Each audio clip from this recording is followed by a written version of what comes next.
In all of these situations, it's only the artist that's losing. Somebody makes big money. When these rappers get killed, not in. It's crazy to say, but Nicki Minaj has been a target again at her own home.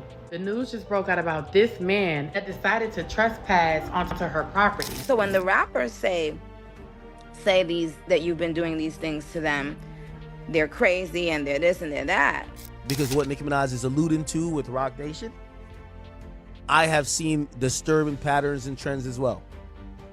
I've seen that they use bully tactics to silence people. All right, y'all, this situation involving Nicki Minaj is starting to look deeply unsettling.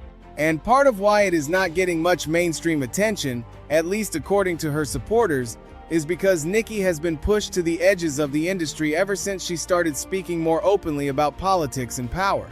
But this is not really being framed as left versus right. The bigger claim is that Nicki believes she has been repeatedly targeted by people tied to Jay-Z and Roc Nation because she knows too much and has been getting too close to exposing things certain powerful figures would rather keep buried. She has already dealt with multiple swatting incidents over the years. Police have reportedly shown up at her home with weapons drawn, and at one point there were even claims made about her allegedly mistreating her child. Then people go back to 2021, when Nicki's father died in that hit-and-run case on Long Island, and they point out that the driver received just 1 year in prison. For a lot of fans, that punishment felt shockingly light for taking a life and leaving the scene. And even if someone is not a Nicki fan, many people feel it is fair to ask how many strange events can happen around one person before it stops feeling random and starts looking like a pattern. Because if there is one thing people like Katt Williams have been warning about for years, it is that the entertainment industry does not move like normal business. In their view, it moves like an organized machine where scandals, attacks, and public takedowns rarely happen by accident. Too many coincidences here. Saying that everything that happens in a business that's based off of pretend, that seems like a setup is. In business, nothing is coincidental, or you would be hearing who's losing money. In all of these situations, it's only the artist that's losing. Somebody makes big money. When these rappers get killed, not incidental. Somebody made $100 million and now don't have to talk to that artist or none of their crew, don't have to validate none of their contracts. Now only got to deal with the mama, only got to see her once a year, and it's over. And the money goes up and up and up. So they killed this $20 million guy, but they reaped $60 million in benefits. Wow. And they had some people from your city. And Katt has already publicly aligned with Nicki on at least one major issue. One of the topics Nicki has spoken about very directly is what she sees as the push around gender ideology in Hollywood, especially when it involves minors. She has argued that children are too young to be making permanent medical decisions, and that concern has become one of the issues that put her at odds with parts of the industry and the media. Supporters of Nicki say this is one reason Katt respected her willingness to speak out, because he has also suggested for years that certain cultural shifts in Hollywood are not being discussed honestly. In their eyes, both of them have been willing to say things most celebrities avoid, especially when it comes to children and identity politics. Did she go too far? I personally don't have an issue with the trans part of the LGBT at all. I am the biggest advocate for adults being able to do whatever the heck they want to do. They're adults. I don't care. I only mentioned something because when it comes to children, I wouldn't even allow my 17-year-old daughter to get breast implants. Neither, like, and most 99% of the parents would not let their 17-year-old get breast implants. So if you wouldn't let a child get breast implants, you're not going to want them to have any kind of surgery, because we all know the brain is not developed. And we've heard about 19 times more likely to commit suicide. What more do you need to know? That a child is 19 times more likely to commit suicide if they have a surgery? Years ago, I knew that transgenders was going to be a thing. It wasn't because I had seen that word transgender was Baphomet, the transgender. Katt Williams, though, pushed that conversation even further.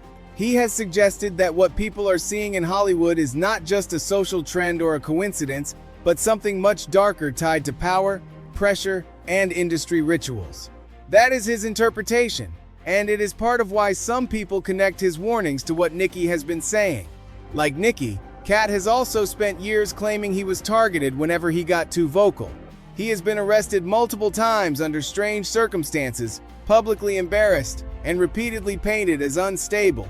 But one thing his supporters always point out is that despite all the drama around his name, he never ended up serving major prison time on those cases because, in their view, nothing solid could be made to stick. On top of that, there were also painful personal battles in his life, including attempts involving custody and his children. So when people hear Katt defend Nicki now, they see two public figures who may not agree on every political issue, but who both believe the industry punishes people the moment they stop playing along. Do you see the pattern? Here's the whole thing. You gonna charge me with child endangerment? After I adopted 7 children and had them for 14 years in this state? Really? You coming after my kids now?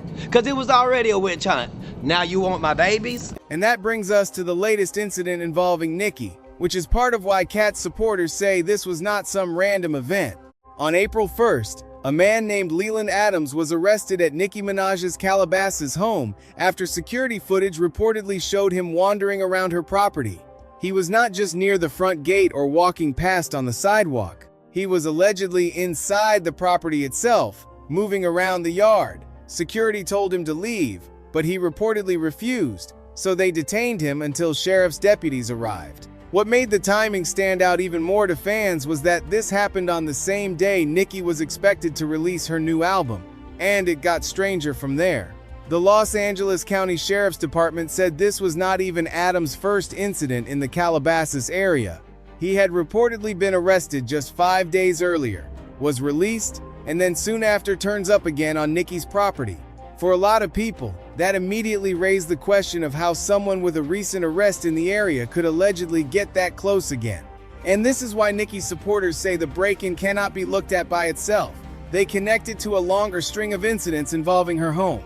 Nicki has suggested more than once that this all goes back to her conflict with Roc Nation, and in her telling, this is not ordinary rap drama. She has been saying for a while that Jay-Z still owes her a huge amount of money tied to the old title deal, allegedly somewhere between $100 million and $200 million. According to Nicki, once she started publicly calling out what she sees as shady business around that deal, the targeting got more serious both professionally and personally. Back in June 2023, there was a CPS report claiming her child was being mistreated, which led police to her home while she and her son were there. Then, not long after that, someone called 911 and falsely reported a shooting at her house, bringing officers back again. And in April 2025, there was yet another swatting-related incident when someone reportedly called the sheriff's business line and claimed a black woman was on Nicki's property. Once again, police showed up ready for danger over something that was allegedly false. Nicki later posted about that incident on X, saying around 20 officers arrived with guns drawn while she was inside with her toddler. That was also when she started naming names more directly, including Roc Nation CEO Desiree Perez. And Desiree is where this story gets even more controversial. Her past is one reason people like Dame Dash have openly questioned why Jay-Z put her in such a powerful position. During an appearance on Sway in the Morning, Dame said that learning Jay had hired a federal informant to help run his company told him a lot about how Jay moves behind the scenes. Dame pointed out that people around him, including Rockefeller co-founder Kareem Biggs Burke, had faced serious federal pressure over the years, which made the decision to elevate someone with that kind of history seem especially disturbing to him. Would that make you suspicious? This is the one time that the paper did scare me, and I was like, it has to be some truth to it, is when I read about his affiliation with, informants, that he's in business with certain people. And it's tricky for me to say, but just based on where I'm from, I can't have nothing to do with that. And then just based on... Do you believe that though? I don't know, it's paperwork. Yeah. So it's not to believe, you know what I'm saying? There's paperwork. So that part of it scares me, because I know Biggs is in jail. I know Irv Gotti's been harassed for years over shit he didn't do. I know they've been fucking with me for years. So it just means I need to stay over here. You know what I'm saying? So I love Jay, but let's say I find out that any of that, I can't with him at all because that's how I was raised. It ain't no disrespect. I don't know how anyone else was raised. That's it. It ain't nothing to talk about. And it's real serious for me because, you know, your friend, my man's in jail for 3 years over weed. You know, the feds is really on me. It's not like they not. And where I'm from, that is not tolerated at all. Now, when people bring up Desiree Perez's background, they usually go back to 1994. That was when she was arrested on charges involving 35 kilos of cocaine and conspiracy to distribute, according to court records later cited by the New York Daily News. Federal authorities said the conspiracy stretched from New York to Florida to Puerto Rico, and Desiree was not the only person linked to it. Her husband, Juan O.G. Perez, was also reportedly tied to that operation, and Juan later became one of Jay-Z's longtime associates. The two had known each other since the mid-1990s, helped build the 40 over 40 club together, and years later, Jay would appoint Juan as president of Roc Nation Sports. So what happened to Desiree after that arrest? According to the records often cited in these discussions, she received only 5 years of probation because she cooperated with the U.S. Attorney's Office. In other words, she became an informant.